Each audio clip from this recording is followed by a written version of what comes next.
नमस्ते दोस्तों, welcome back to mastery अड्डा। इस वीडियो में हम डेरिवेटिव्स के important terms mark to market profit और लॉस, कॉन्ट्रैक्ट साइकिल और डेरिवेटिव मार्केट के पार्टिसिपेंट्स को सिंपल लैंग्वेज में समझेंगे।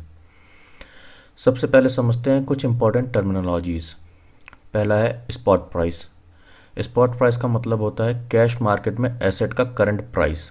एग्जाम्पल, अगर आज रिलायंस का एक शेयर 2,500 रुपये पर ट्रेड हो रहा है तो 2,500 रुपये उसका स्पॉट प्राइस होगा।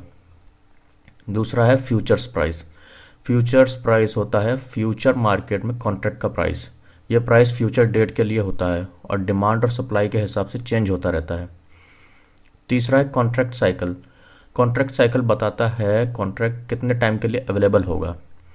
इंडिया में इंडेक्स फ्यूचर्स के लिए 1 मंथ, 2 मंथ और 3 मंथ के कॉन्ट्रैक्ट्स अवेलेबल होते हैं। चौथा है एक्सपायरी डेट। एक्सपायरी डेट होता है फ्यूचर कॉन्ट्रैक्ट का लास्ट ट्रेडिंग डे।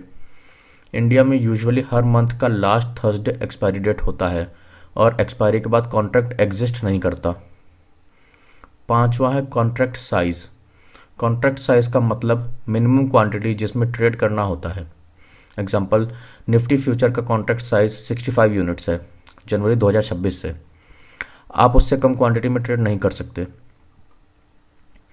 अब बात करते हैं MTM यानी मार्क टू मार्केट की। MTM का मतलब होता है डेली प्रॉफिट और लॉस का कैलकुलेशन। फ्यूचर्स ट्रेडिंग में हर दिन आपका प्रॉफिट और लॉस कैलकुलेट होता है और मार्जिन के साथ एडजस्ट होता है।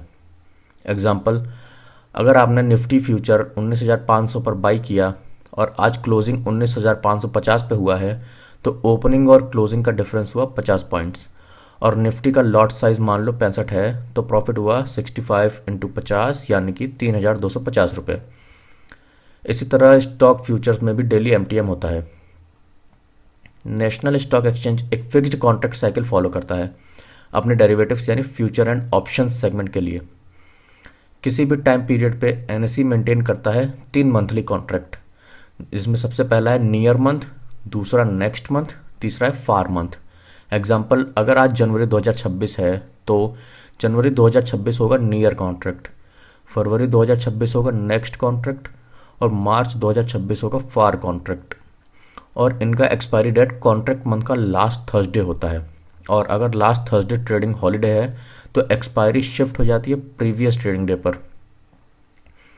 डेरिवेटिव मार्केट में मेनली 3 टाइप के पार्टिसिपेंट्स होते हैं। पहले होते हैं स्पेक्यूलेटर्स। स्पेक्यूलेटर्स वो होते हैं जो मार्केट का फ्यूचर में क्या डायरेक्शन होगा वो प्रिडिक्ट करते हैं और प्राइस बढ़ेगा या गिरेगा इस पर बेट लगाते हैं। ये लोग प्रॉफिट के लिए ट्रेड करते हैं। अगर रिस्क हाई होता है तो रिटर्न भी हाई हो सकता है। दूसरे होते हैं हेजर्स। हेजर्स वो इन्वेस्टर्स होते हैं जिनके पास ऑलरेडी एसेट होता है और वो प्राइस रिस्क से प्रोटेक्शन चाहते हैं। हेजिंग का मतलब होता है लॉस को लिमिट करना। कंपनीज और लॉन्ग टर्म इन्वेस्टर्स ज़्यादा हेजिंग करते हैं। और तीसरे होते हैं आर्बिट्राजर्स। आर्बिट्राजर्स वो लोग होते हैं जो प्राइस डिफरेंस का फ़ायदा उठाते हैं। सेम एसेट को डिफरेंट मार्केट या कॉन्ट्रैक्ट्स में ट्रेड करते हैं। गोल होता है रिस्क फ्री प्रॉफिट कमाना। ये प्रोफेशनल्स और इंस्टीट्यूशंस ज़्यादा करते हैं। तो दोस्तों, आज हमने समझा कुछ इंपॉर्टेंट टर्मिनोलॉजीज डेरिवेटिव मार्केट की, MTM प्रॉफिट एंड लॉस का कॉन्सेप्ट, NSE का कॉन्ट्रैक्ट साइकिल और डेरिवेटिव मार्केट के पार्टिसिपेंट्स। अगर आप फ्यूचर्स एंड ऑप्शंस में सीरियस हो तो ये कॉन्सेप्ट्स 100% क्लियर होने चाहिए। अगर वीडियो यूज़फुल लगा हो तो लाइक, शेयर और सब्सक्राइब करें। और अगर आपने अभी तक डीमैट अकाउंट ओपन नहीं किया है तो डिस्क्रिप्शन में लिंक दिया है, वहाँ से आप सिंपल स्टेप्स में डीमैट अकाउंट ओपन कर सकते हो। मिलते हैं नेक्स्ट लेक्चर में। धन्यवाद। Happy learning.